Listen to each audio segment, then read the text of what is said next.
পাক থেকে তেলাওয়াত করা হয়েছে। সহিহুল বুখারী আসাহুল কুতুবিল হাদিসিয়া, হাদিসের যত কিতাব লেখা হয়েছে এ যাবৎ পর্যন্ত, তার মধ্যে সবচেয়ে বিশুদ্ধতম হাদিসগুলোকে একত্রিত করেই ইমামে বুখারী রাহমাতুল্লাহি আলাইহি তার এই সহিহুল বুখারীকে তিনি বিন্যস্ত করেছেন। আমাদের কওমি মাদ্রাসায় পবিত্র কোরআনে কারীমকে মূলত মূল সিলেবাস হিসেবে ধারণ করে আমরা আমাদের পাঠ্যসূচিকে বিন্যস্ত করেছি।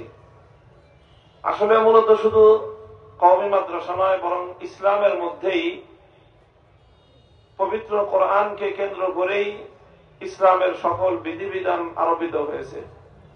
হযরত রাসূল আকরাম সাল্লাল্লাহু আলাইহি ওয়াসাল্লাম তিনিও দুনিয়াতে আগমন করেছেন